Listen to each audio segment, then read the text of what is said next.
여야 의원들의 뜨거운 정치 토론, 여의도 펀치. 오늘은 더불어민주당 장경태 의원, 국민의힘 강승기 의원 두 분과 함께하겠습니다. 안녕하십니까? 안녕하세요. 안녕하세요. 네, 트럼프 대통령이 예고한 25% 상호관세 발효일 사흘 앞으로 다가왔습니다. 이재명 정부는 오는 31일로 예정된 미국과의 최종 담판을 앞두고 관세 인하를 위해 총력전을 펼치고 있습니다. 현재 상황이 어떻게 진행되고 있는지 먼저 민주당에서는 어떻게 보고 계십니까? 아무래도 2012년에 한미 FTA가 발효된 이후에 많은 무역 규모가 증가해 왔습니다. 거의 70% 이상 이렇게 증가해 왔는데요. 어찌되었건 우리나라 기업 입장에서는 여러 가지 자동차나 반도체 또 휴대폰 등의 수출 호조를 보였고 또 여러 가지 무역 규모가 많이 증대되어 왔습니다만 앞으로 다가올 이 관세 협정에서 잘 해나가는 것이 매우 중요합니다. 아마 8월 1일까지 저희가 협상 시간이 남아있기 때문에 부디 국익을 위한 노력에서는 여야가 없었으면 좋겠고요. 현재 이 기재부 장관을 비롯한 산자부 또 통상교섭본부장의 이 노력이 아마 좀 결실을 맺지 않을까라는 기대도 가지고 있습니다. 네, 최종 담판을 앞두고 있는 관세 인하 관련된 협상 어떻게 예상을 하고 계신지? 대한민국의 수출 산업 경쟁력 그리고 국가 경제 활로 측면에서 정말 중요한 순간이고요. 여야 뭐 따질 것 없이 이번 그 협상이 제대로 되어서 우리 국가 경제 수출 산업의 활로가 활짝 트여야 된다 그렇게 생각합니다. 너무나 걱정이 많은 상황이고요. 외교 역량을 총동원해서 이 난국을 타개해야 된다고 생각합니다. 그런데 좀 여러 가지 불안한 요소도 있습니다. 지금 여러 가지 들려오는 소식에 의하면 우리 이재명 정부의 외교 신뢰라든지 또 여러 가지 상황에 대해서 미국 측이 그만큼 신뢰를 보내고 있는지 좀 걱정이고요. 여하튼 이런 상황들을 돌파하기 위해서 정부의 외교 역량이 총 집결해야 되고 지금 여러 곳에서 진행되고 있는 협상이 박차를 가해서 꼭 8월 1일 전에 관세 협상이 타결이 되어야 된다 이렇게 생각합니다. 네, 앞서 이제 일본이나 유럽의 협상을 보면 어떠한 지렛대가 하나 있었잖아요. 그런데 네. 우리나라에서는 이제 조선업을 지렛대로 삼고 있는 것으로 보이긴 하는데 과연 이제 농산물이라든가 소고기 부분에 대해서는 어느 정도 얘기가 나올 것이고 과연 조선업이라는 것이 지렛대 역할을 잘 할 것이냐 이 부분에 대한 얘기도 들어보겠습니다. 먼저 듣겠습니다. 아무래도 이 관세협정 과정에서 상호관세 문제라든지 또 품목관세를 어떻게 맺느냐에 따라서 매우 중요한 또 협상 트랙이 있습니다. 그런데 어찌됐건 여러 이 품목관세 과정에서도 농수산물과 관련된 그 관세를 어떻게 협정을 맺을 것인지 또 우리나라 주요 수출품 중 하나인 뭐 자동차나 반도체에 대한 어떤 여러 가지 관세에 대한 부분 또 이 산업적인 무역적인 측면에서의 관세 협정뿐만 아니라 우리나라는 여러 가지 이 소위 방위비 분담 문제라든지 또 이 방위 산업과 관련된 수출 수입과 관련된 문제들이 다 결합되어 있기 때문에 조금 더 우리 대한민국의 협상 과정이 일본이나 또 EU의 협상 과정과 좀 더 달리 좀 더 이 3차, 4차 함수에 가까울 정도로 좀 더 복잡하다는 말씀 드리고 싶고요.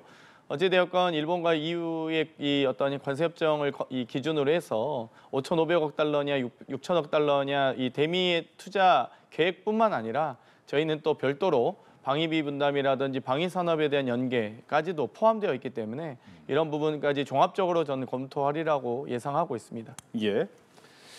지금 우리 한국에 주어지는 미국의 시각이 여러 가지가 걱정이 많은데 지금 과연 한국을 전략적 파트너로 우선 협상 대상으로 놓고 있는지 이런 부분들이 좀 다소 의심스럽습니다. 국익 중심의 실용 외교 또 아주 실익 중심의 결과가 예상이 돼야 되는데 지금 미국에서 바라보는 것은 조선업에서는 기자재를 더 수입하라 그러고 방위비는 더 분담하라고 하고 또 LNG는 더 수입하라는 이런 요구 등을 우리 이재명 정부가 어떻게 이것을 잘 우리 국익 중심으로 실용 중심으로 대처를 해야 되는데 그런 부분에 있어서 지금 걱정스러운 면이 있고요.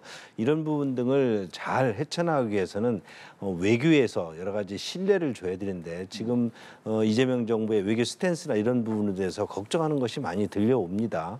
이런 부분들 슬기롭게 해결을 해야 되는데 이에 대해서 정부가 어떤 대책을 가지고 있는지 지금 많은 국민들이 지켜보고 있습니다. 네. 지금 신뢰라고 했으니까 그 부분을 좀 더 질문을 드리면, 즉 우리나라 입장에서 그동안 항상 했던 얘기가 미국과 중국 사이에서의 어떤 스탠스를 취해야 되냐에 대한 고민이 계속 있어 왔잖아요. 즉 신뢰를 못 줬다는 것은 그런 부분도 포함이 되는 겁니까? 그렇습니다. 지금 그러니까 뭐 미국도 중요하고 중국도 중요하다 그러는데 지금 세계의 어떤 정세가 그렇지 못지 않습니까? 이재명 정부가 바라보는 중국도 중요하고 미국도 중요한 게 아니라 지금 국익에 우리 대한민국에 무엇이 더 중요한지를, 그래서 트럼프 정부가 대한민국에 무엇을 요구하고 있는지를 잘 살펴야 될 텐데 이런 부분에 대해서 신뢰를 주고 있지 못하기 때문에 미국이 우리를 전략적 파트너로서 우선 협상 대상으로 계속 놓고 있지 않다, 이런 부분이 걱정이라는 것이죠. 예, 미중과의 관계에서 우리나라 어떻게 해야 될 것이냐. 또 미국과 중국의 양자 선택의 문제는 아니라고 봅니다. 당연히 한미 관계는 뭐 아주 군사적 동맹부터 시작해서 경제적 협력 관계임은 분명하고요. 하지만 미국의 여러 이 트럼프 이 정부가 집권하고 나서 이미 마가라고 하는, 이미 나프타로 이 북미 자유무역 협정이 맺어져 있음에도 불구하고 캐나다와도 지금 이 무역 관세 협정에서 많은 갈등이 빚어지고 있습니다. 그렇기 때문에 이 소위 이 안보 동맹 혹은 또 우방 국가 간에도 이런 관세 협정이 맺어진다는 점 다시 분명하게 말씀드리고 싶고요. 당연히 저희는 한미 동맹을 기반으로 해서 동아시아 또 외교 정책을 설정할 수밖에 없는데, 그 과정에서 당연히 많은 무역 국가와의 자유무역 협정을 저희는 고민할 수밖에 없다고 봅니다. 그렇기 때문에 당연히 예전에 정말 냉전 시기 같은 미중 중에 누가 더 우선이냐 이런 선택지는 없는 것 같고요. 어찌됐건 당연히 한미 동맹을 바탕으로 한 경제무역 지도를 어떻게 잘 그려갈 것이냐, 북방 지도를 또 남방 지도를, 전 세계로 펼쳐지는 지도를 어떻게 설정할 것이냐 문제이지 너무 이분법적으로 하는 게 아닌가 싶고요. 어찌됐건 우리 이 대미 협상팀에서도 마스가라고 하는 미국 조선업의 부흥 프로젝트를 제안하고 또 거기에 대한 많은 또 우호적인 평가가 나오고 있다고 합니다. 1980년대 초반만 해도 미국은 정말 아주 압도적인 조선업에 육성하는 국가였습니다. 300개 이상의 조선소가 있었다고 알려져 있고요. 하지만 지금 현재는 20개도 안 되는 조선소에서 많이 위축된, 사실상 내실 있는 성장을 어려운 수준의 조선업이 많이 위축돼 있는 상태였고, 또 미국은 여러 해군 함정을 비롯한 조선업 육성 프로젝트에 또 트럼프 대통령이 관심을 갖고 있기 때문에 아마 한국 정부가 제안한 마스가 프로젝트에 대해서 상당히 호의적인 또 평가를 하고 있는 것 같습니다. 이런 부분들이 함께 맞물려서 이 무역 협정이 이루어지는 것이지, 단순히 뭐 미국과 중국 이렇게 너무 근시안적인 이런 논쟁은 참 전체 전 세계 판도를 그리는 국가 정상으로서의 외교 무역의 노력에는 별로 도움이 안 된다고 말씀드리고 싶습니다. 네. 앞서 이제 초반에 이제 장경태 의원께서 국익에는 여야가 없다라고 이야기도 해주셨고, 아마 그 큰 대전제는 여야 모두 다 동의를 할 텐데, 문제는 세세한 부분에 대한 좀 입장 차이가 있어 보여요. 특히 하나는 이제 이재명 정권이 재벌 총수에게 대미 투자 확대를 요구하고 있다라는 송원석 국민의힘 비대위원장의 이야기 같은 부분인데, 여기에 대한 얘기를 듣고 또 반론 기회를 드리겠습니다. 미국에 투자를 할 수 있으면 투자를 해야 되죠. 그러나 지금 정부가 우리 기업들에게 여러 가지 기업을 활동에 열심히 하게 할 수 있는 그런 환경을 제공하고 있지 않습니다. 그러면서 미국에 투자를 하라고 한다면 그 기업들이 어디에서 이익을 내서 어디에다 투자를 할 수 있을까요? 예를 들면 지금 민주당이 민생법을 얘기를 하면서 노랑봉투법을 제정한다고 합니다. 노랑봉투법이라는 게 뭡니까? 불법 파업 조장법 아닌가요? 두 번째, 또 법인세를 높인대요. 법인세를 최고 24에서 25를 높인다면 기업들은 그만큼 투자 여력이 줄어드는 것이고요. 상법을 또 개정한답니다. 상법의 이사의 어떤 충실 의무 대상을 주주까지 확대하더니 이번에는 또 여러 가지 집중 투표제라든지 감사위원을 확대해가지고 기업을 또 위축한다고 합니다.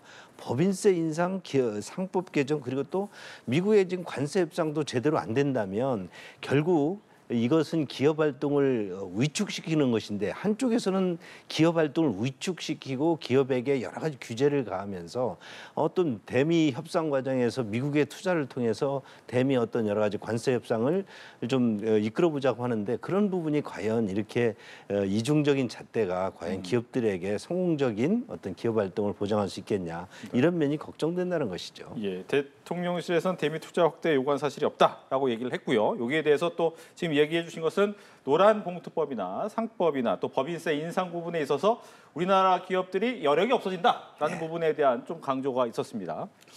대한민국이 미국과 관세협정 또 무역협정을 맺는 과정이 대한민국 정부를 수출하기 위해서 있는 겁니까?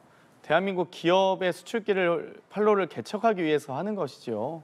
지금 일본과 EU가 5,500억 달러, 6,000억 달러에 대한 투자 계획이 정부 투자가 아닙니다. 100%. 기업의 투자까지 함께 추산한 규모이기 때문에 이런 부분을 전혀 간과하지 않고 마치 대한민국 기업들 어려우니까 그러면 대한민국 정부는 미국과의 관세협정을 포기해야 되는 겁니까? 아니면 정부가 국민의 세금으로 대미 투자를 계획을 발표해야 되는 겁니까? 그러니까 정말 저는 저렇게 야당이 조금 더 책임 있는 말씀을 해주셨으면 좋겠고요. 지금 무슨 지적을 하시는지 잘 모르겠고 사실 그리고 노란봉투법이나 또 법인세율 얘기를 하시는데 제가 전 정권 탓을 저도 안 하고 싶습니다만 원래 법인세율 25%에서 이명박 정부 때 22%까지 낮췄던 거 아닙니까?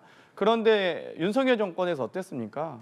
이 세수 펑크가 너무 크니까 본인들도 법인세율 낮춰주고 싶어도 사실 24%밖에 그러니까 1%로 생색내다가 끝난 거 아니겠습니까? 그러니까 어찌됐건 법인 여러 세수 펑크들이 많고 전 정권에서 이 불법 위헌적인 비상계엄 선포로 인해서 주식 국내 시가총액 144조가 순식간에 날아갔습니다. 144조면 1,300만 경기도민 1년 예산이 33조인데요.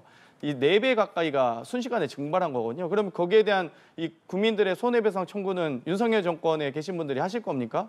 어떻게 이걸 무책임하게 그렇게 말씀하시는지 모르겠고요. 어찌됐건 법인세율 인상이 아니라 법인세율 복원이다라고 말씀드리고 싶고 또 뭐 지금 양도소득세 관련된 대주주 기준도 원래 50억 아니었습니까? 그걸 10억으로 윤석열 정권에 낮췄기 때문에 다시 복원하는 과정이다. 경제 재건의 기본 원칙은 복원입니다. 그렇기 때문에 저희가 뭐 그것보다 더 상향 조치를 한다든지 뭐 어떤 뭐 새로운 어떤 법과 제도와 세율을 혹은 이 조세를 만드는 거라면 당연히 거기에 대한 찬반이 있을 수 있다고 생각하지만 복원하는 과정까지 비판해버리면 그럼 경제 재건은 무슨 돈으로 어떤 식으로 해야 되는지 만약 대안 있으시면 대안을 마련해서 제안을 해주셨으면 좋겠습니다. 반론까지 듣겠습니다.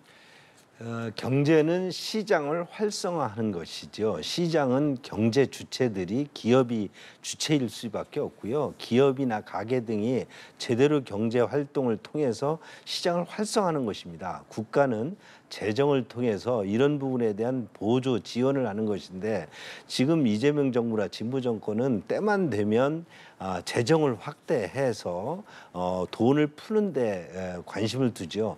그래서 보수 정부가 시장을 활성화해서 기업들이 돈을 벌게 하고 또 가게가 돈을 벌게 하는 그런 정책을 해서 쌓아놓은 곳간을 털어먹는 것이 그동안 진보 정권의 행태 아니었습니까?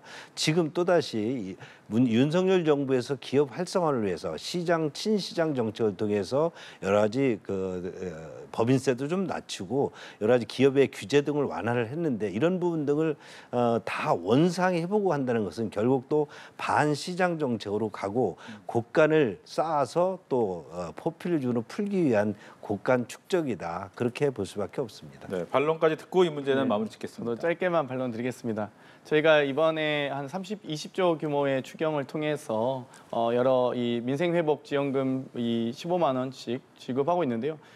지금 시간을 되돌려서 21년 2차 추경 당시에 윤석열 정권이 어땠습니까? 59조 추경하면서 국민들에게 물론 그 당시 재난지원금의 성격 저도 존중합니다만 600만 원, 700만 원 줄 때는 그건 그럼 돈 살포 아니었습니까? 네, 이걸로 마치겠습니다. 알겠습니다.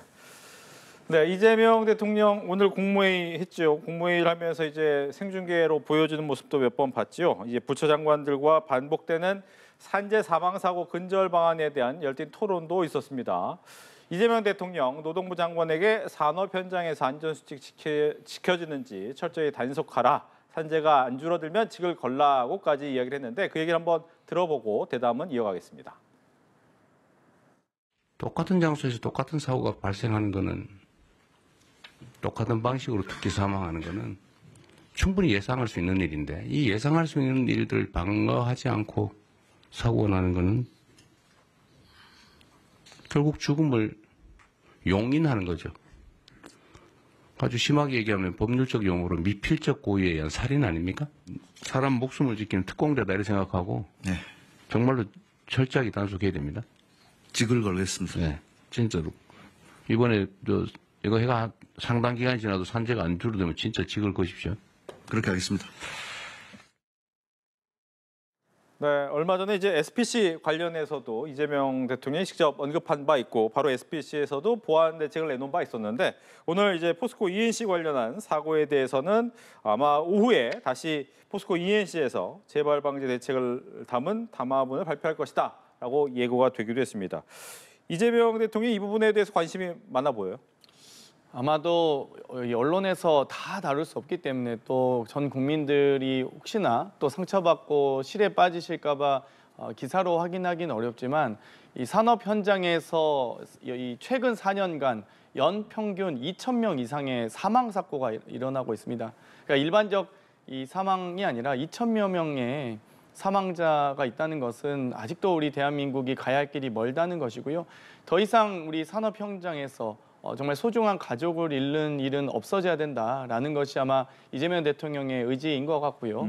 이와 관련된 노동부도 노동자의 인권뿐만 아니라 생명과 안전을 다루는 부처이니만큼 이 부분에 대해서 정말 직을 걸 만큼 아마 최선의 노력을 다하겠다라는 포부를 밝힌 것 같습니다. 네, 국민의힘에서는 어떻게 생각하시는지. 사람 생명보다 더 중요한 게 어디 있겠습니까? 안전, 현장에서의 안전이 최고의 우선 강조돼야 될 점이죠. 그러나 처벌을 강화한다고 해서 상황이 또는 예방이 부주의한데 그게 개선이 되겠습니까? 중대재해법에 대해서 계속 처벌만 강조를 해서 그 산업 현장의 안전대책, 생명이 보호된다고 생각지는 않습니다.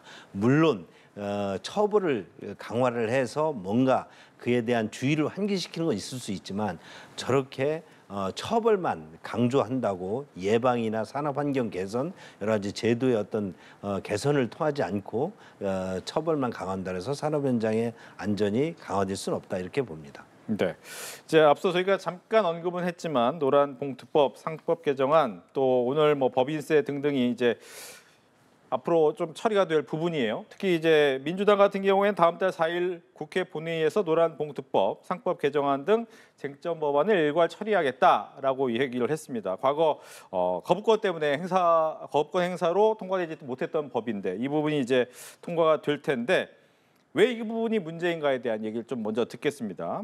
먼저 민주당은 왜 이걸 통과시켜야 됩니까? 이미 여러 산업 현장에서 방금 우리 존경하는 강수규 의원님께서 말씀하셨듯이 처벌만이 능사가 아니다고 하셨습니다. 저희도 처벌만이 능사라고 생각하진 않고요. 그래서 관련 입법을 중대재해기업처벌법뿐만 아니라 산업안전보건법의 강화도 매우 중요하다라고 말씀드리고 싶고요. 당연히 처벌이 이렇게 강한데도 불구하고 산업 현장에서는 왜 예방 조치와 기본계획 수립에 대해서 이렇게 등한시하고 있는지를 다시 한번 점검해 보셨으면 좋겠습니다. 이 처벌이 강하다고 하시면서 왜 예방 대책을 마련하지 않습니까? 이런 부분에 대해서는 예방 조치도 마련할 수 있도록 함께 우리가 예방 조치를 마련하지 않아도 되는 이런 사회를 만들어서는 안 되겠죠. 그렇기 때문에 여야가 함께 이 여러 노동관계법을 개정하는 것에 함께 좀 동참해 주시면 좋겠다. 그리고 반대를 하시더라도 그럼 반대하는 이 어떤 대안이 좀 있으셨으면 좋겠습니다. 그러니까 예를 들면 노조법 2, 3조 개정이 반대다. 혹은 또 중대재해기업처벌법이 너무 강화돼서 문제다라고 하면 뭐 산안법에 어떤 예방 조치를 추가할 것인지에 대한 대안이 있었으면 좋겠는데 그런 거 없이 계속 반대만 하고 계시고요. 저희도 상법은 여러 가지 이제 뭐 코리아 디스카운트를 비롯한 여러 가지 투명한 주식시장 또 공정한 이 경영 정보의 공개 그리고 소액주주에 대한 보호 이런 조치들이 지금 매우 중요하다고 보기 때문에 불과 1년 한 6개월 전만 해도 사실 코스피 2,400밖에 안 됐습니다. 지금 3,200을 넘어섰거든요. 1년도 안 된 사이에 800포인트나 넘어서는 이런 이 어찌됐건 주식시장에 대한 기대와 호조세가 이어지고 있는 만큼 거기에 대한 개미 투자자와 국민들의 어떤 기대에 부응하기 위한 정치권의 노력도 중요하다라고 생각하기 때문에 저희가 상법 개정을 통해서 여러 가지 이 우리 대한민국 국내 기업들도 이제는 더 세계 기준에 맞는 집중 투표제의 도입이라든지 감사위원회 분리선출 제도 도입 등을 통해서 확대를 통해서 여러 가지 이 경영 정보에 대한 접근성부터 여러 가지 기업에 대한 가치를 향상시킬 수 있는 노력을 여야가 함께 했으면 좋겠습니다. 네, 국민의힘의 입장도 듣겠습니다. 시장은 견제와 균형이 있어야 되고요. 지속 가능해야 되지 않겠습니까? 지금 민주당이 정권을 잡은 이후에 주식시장이 호황을 누리고 있다고 해서 이것이 우리 대한민국 시장의 건전성이라든지 지속 가능성이 계속 담보될지 지켜봐야 되는데요. 저희들은 참으로 우려를 하고 있습니다. 노랑봉투법이라든지 상법 개정안 그리고 법인세 인상 이런 부분 등이 시장에서 노동자라든지 노조 그리고 민주당의 아주 강성 지지층인 민노총이 내민 청구서에 그저 어떤 여야 간의 충분한 협의를 거치지 않고 일방적으로 통과시키면서 이제 행정부까지 장악함으로써 입법부 행정부에서 그렇게 여과 정치 없이 시장의 불균형을 치러야 한다면 결국 그 시장은 어떤 한쪽으로 기우게 되면서 시장이 무너지겠죠. 그럴 때 주식시장이 계속 이어질지 또 노동자들이 계속 좋은 대우를 받을 수 있을지 이런 부분 등은 시장은 그동안 여러 세계 사례에서 어렵다 아니다 이렇게 답하고 있지 않습니까? 이런 부분 등에 대해서 민주당이 민생 그리고 그 지지층인 어떤 민노총이나 그 청구서를 집행하는 것도 좋지만 균형도 있게 추진해야 된다. 이제 불법 파업을 조장하는 노조는 어떤 형태로 불법 파업을 해도 그거에 대한 책임을 물을 수 없는 그런 노랑봉투법이 통과되고 여러 가지 주주들이 이사들이 무한정 책임을 져야 된다고 할 때 정말 투자를 제대로 할 수 있을지 그러면 시장에 기업이 투자하지 않고 임원진들이 이에 대해서 적극적이지 않다면 그 시장이 어떻게 도전적인 시장이 되고 이 글로벌 경쟁에서 이겨낼 수 있겠습니까? 이런 부분 등을 좀 같이 고민해야 된다. 이런 일방적인 지금의 민주당의 밀어붙이기 것이 결국은 되돌아올 것이다. 역풍을 맞을 것이다. 저희는 그런 것이 우려스러운 거죠. 예, 짧게 반론하시겠습니까? 아니, 넘어가겠습니다. 네, 알겠습니다. 그렇다면 이 부분에 대해서 이야기하고 싶은 것이 이렇게 민주당하고 국민의힘이 팽팽하게 대립하고 있는데 결과적으로 표결로 가게 된다면 민주당대로 될 수밖에 없어요. 그렇습니다. 근데 중간에 필리버스터 한다고 하지만 시간을 약간 미루는 방법밖에 안 돼요. 저희는 그래도 필리버스터를 할 수밖에 없는 것이 국민들이 잘 알아야 되겠기에 이 필리버스터 기간을 통해서 왜 노랑봉투법이 문제인지 상법이 1차 개정에서 2차로 상법 개정을 했을 때 기업이 왜 투자가 위축될 수밖에 없는지 법인세를 인상하는 것이 국가의 세수를 높일 수는 있지만 그것이 기업 투자와 위축을 위해서 결국은 국가의 세수도 또 줄어들 수밖에 없다는 것이고 이런 부분 등이 결국 지금 관세 협상 등에서 여러 가지 대한민국의 자동차나 수출 기업들이 지금 어려움을 처하게 되지 않았습니까? 실제 지금 이번 협상에서 15%로 우리가 관세가 타결이 된다더라도 그동안 한미 FTA 때문에 자동차는 무관세였습니다. 일본이나 유럽 등은 2.5%를 내고 있었어요. 여기에 지금 일본이나 유럽이 EU가 15% 타결됐다면 우리가 15% 타결되더라도 우리는 그만큼 자동차 경쟁력이 어려워지고 있습니다. 이렇게 기업 안공이 갈수록 어려워지는데 이렇게 지금 규제라든지 어떤 그 기업에 대한 활동을 억제만 한다면 대한민국 경제가 제대로 앞으로도 이어갈 수 있을지 그런 것이 걱정이라는 것이죠. 예. 뭐 결과적으로 이제 필리버스터로 해서 관련된 내용을 알리겠다라고는 하지만 결과적으로 인원수에서 많은 민주당이 표결로는 통과될 것 같다라는 생각을 하면서 다음으로 넘어가겠습니다.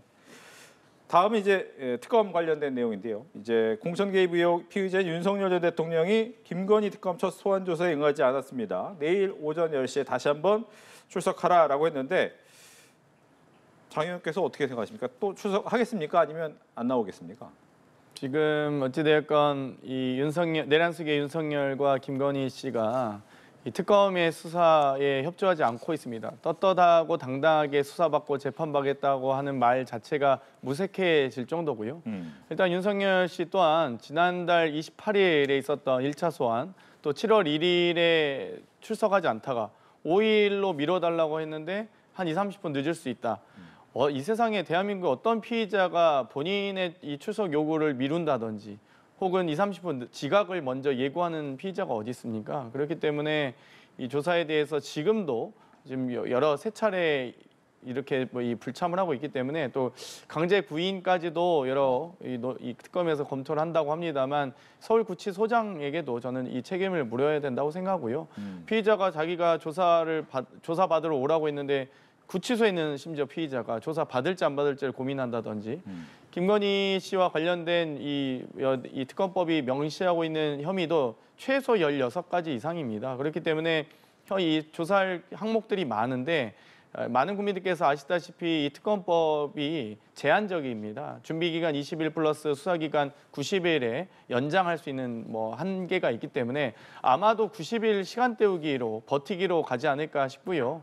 이 윤석열과 김건희 씨가 계속적으로 버틴다면 제가 보기엔 강제구인 영장을 발부해서라도 강제 수사를 할 수밖에 없다. 혹은 계속 출석하지 않는다면 이미 사실 이 여죄에 대한 혹은 여러 증거와 증언이 많이 확보되고 있는 것으로 알고 있습니다. 그러면 그와 관련된 증거와 증언을 모두 다 인정하고 있는 것인지 이 위법 위헌적인 비상계엄 선포 과정부터 시작해서 김건희 씨와 관련된 양평고속도로 노선 변경 그리고 반클리프 목걸이를 비롯한 여러 이 명품백 그리고 여러 가지 주가 조작과 관련된 삼부토건 관련된 사건 등 다 일일이 다 외우지도 못할 정도의 혐의가 많습니다. 그 부분에 대해서 모두 다 혐의를 인정하는 것이 아닌가라는 생각이 들고요. 그 부분에 대해서 이 영장 전담하는 재판부든 혹은 내란 사건을 주요 심의하는 재판부에서도 충분히 그 부분을 고려했으면 좋겠다라는 말씀을 좀 드리고 싶습니다. 네, 윤 전 대통령이 아마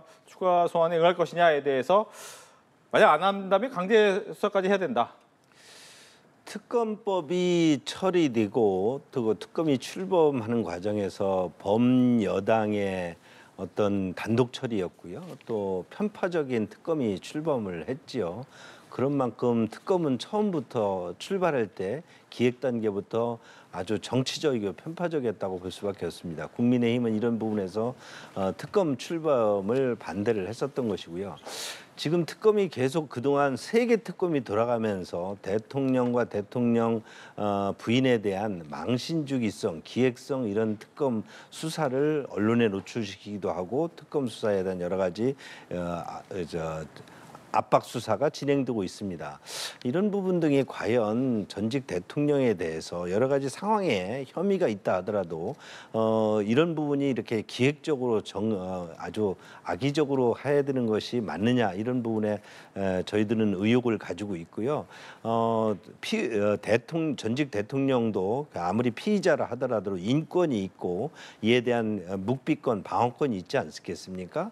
특검의 이런 정치적 기획 수사에 대해서 대통령 부부가 이에 대해서 저렇게 이제 반응을 하지 않나 이렇게 저는 봅니다. 예. 네, 인권 있으십니다. 그런데 윤석열 전 특검 검사께서 박근혜 전 대통령에 대한 수사를 이렇게 하셨습니다. 그렇기 때문에 그 부분에 대해서 본인이 좀 자업자득 아닌가 이런 말씀 드리고 싶습니다. 알겠습니다. 관련돼서 또 이런 얘기도 있죠. 지금 그 3대 특검이 전방위 수사를 하다 보니까 윤상현 의원 등 국민의힘 현역 의원 5명이 수사받았고 또 개혁신당 이준석 대표도 강제 수사를 받고 있어요. 압수수색. 이렇게 좀 인사가 확대되는 부분에 대해서 이제 당사자 당이니까 여기에 먼저 질문을 드리겠습니다. 저희들은 이재명 정부가 출범할 때 대선 과정에서 충분히 이런 부분을 국민들께 호소드렸습니다. 입법부를 장악한 그 이재명 그 민주당이 대통령 행정부를 장악하고 사법부를 겁박하고 있는 상황에서 대통령이 된다면 정말 괴물 독재가 나타나는 거 아니냐라는 많은 우려를 하지 않았습니까? 지금 저희 국민의힘 국회의원들에 대해서 전화 한 통화를 했다고 해서 국회의원 압수수색을 합니다. 전직 군수가 어떤 행위에 대해서 개별 특혜를 줬다는 이유 등으로 현재 지금 군수를 지낸 지가 꽤 오래되고 지금 현재 국회의원으로 당선된 국회의원 사무실을 거침없이 압수수색합니다. 이렇게 특검이 정치인에 대해서 국회 입법부에 대해서 이렇게 무자비하게 국회의원 사무실이라든가 어떤 곳을 닥치는 대로 이렇게 압수수색하고 한 것이 있었는지 그것도 구체적인 혐의가 드러나지도 않았는데 특히 특정 또 종교 지도자에 대해서도 뭐 일면식도 없다는데 종교 지도자의 어떤 사무실이나 교회를 압수수색합니다. 과연 지금 특검이 이런 부분에 대해서 국민들로부터 정말 지지를 받고 있다고 생각하는지 한번 지켜볼 일입니다. 민주당 입장 듣겠습니다. 많은 국민들께서 내란 종식과 경제 재건, 또 헌정 질서 회복에 대한 관심은 압도적으로 높다고 말씀드리고 싶고요. 해당 의원들이 어찌됐건 압수수색 받는 과정들은 다 하나하나가 혐의가 매우 명백하고 위중해 보이기 때문입니다. 현재 김성교 의원 같은 경우는 전 양평 군수 시절에 양평 고속도로 노선 변경과 관련된 건에 대해서 노선 변경 요청을 하시는데 그 근거가 미흡합니다. 그러면 과연 어디서 전화 한 통화를 받았는지에 대한 혐의가 밝혀져야 된다 생각하고요. 윤상현 의원 같은 경우는 22년도 지방선거 그리고 그 당시 여러 공천관리위원장이셨기 때문에 당연히 그와 관련돼서 또 여러 언론 보도를 통해서 보면 윤석열 전 대통령이 상현이가한테 말했는데 이런 표현들 육성 녹취가 공개된다든지 또 해당 이 수사 과정에서 전화 받았다라는 지금 언론 보도도 있고요. 또 임종득 현 의원 같은 경우는 국가안보실 2차장으로서 최혜병 사망 사건 과정에서 이 박정훈 이 해병대 수사단장이 수사 기록을 이첩하려 했지만 이첩을 보류 지시한다든지 또 경북경찰청에서 회수하는 과정에서 많은 의혹이 있습니다. 그 부분에 대한 조사를 받으셔야 될 것 같고요. 권성동 의원 같은 경우도 여러 가지 관련된 금품 관련된 이 의혹들이 지금 분명히 있습니다. 이철규 의원도 공천관리 과정에서 또 여러 의혹들이 있기 때문에 이와 관련된 혐의를 입증하기 위한 압수수색 영장인 것이지 지금 구속영장이 아니지 않습니까? 물론 구속하기 위해선 체포동의안이 국회로 오겠습니다만 이와 관련된 혐의가 지금 매우 국민적 공분과 관심사가 높은 사안이기 때문에 이 선출직 공직자로서 그에 대한 응당한 부름에 응해야 된다고 생각합니다. 네, 시간이 다 됐기 때문에 질문 하나씩만 드려야 될 것 같습니다. 당대표 얘기할 텐데 오늘 3차 TV 토론 있고 8월 2일 날 원샷 경선을 하는데 좀 앞서 나가고 있는 정청래 후보가 승기를 계속 붙이느냐 아니면 뒤집기가 가능하느냐 변수가 있습니까? 지금 이제 앞으로 4일 앞으로 다가오고 있고요. 내일 수요일부터 이 권리당원 투표 또 국민여론조사가 들어갑니다. 그렇기 때문에 아마도 큰 변수가 없다면 수요일부터 금요일 정도까지 끝나고 토요일 날 바로 대의원 투표가 있는 전당대회이기 때문에 아마도 기존에 있는 여론조사 여러 여론조사 발표나 이미 충청권과 영남권에서 확인된 이 민심과 당심의 어떤 격차를 줄이기는 어렵다라고 보고 있고요. 어찌되건 그런 부분들까지 다 포함해서 민주당원과 또 지지층이 아마 8월 2일 날 있을 전당대회에 많은 관심과 기대가 고조되고 있는 상황입니다. 네, 국민의힘은 역시 많은 후보자들이 나온 당대표를 좀 준비하고 있는데 전환길 씨 입당, 또 신천지 개입설 다양한 얘기가 나오기 때문에 아직 그 안의 내부분을 수습하기가 좀 어려워 보이기도 하고요. 국민의힘 당대표 선거는 두 가지 쟁점이 있다고 생각합니다. 하나는 대여 투쟁력을 어떻게 회복할 것이냐, 누가 그런 지도력을 발휘할 것이냐 이런 문제가 하나 있고요. 안에서는 지금 여러 가지 이슈를 가지고 당의 내분 또 분열이 있지 않습니까? 이런 분열을 극복하고 통합을 통해서 대여 투쟁력을 회복해서 이재명 정부와 어떤 견제와 균형을 이룰 수 있는 그런 투쟁력을 확보하는 것이 당대표 선거의 큰 관건이고 이런 리더십을 보여줄 후보가 대표로 돼야 된다 이렇게 생각하고 있습니다. 알겠습니다. 지금까지 더불어민주당 장경태 의원, 국민의힘 강승규 의원 두 분과 함께 정치권 이야기 나눠봤습니다. 오늘 잘 들었습니다. 고맙습니다. 감사합니다.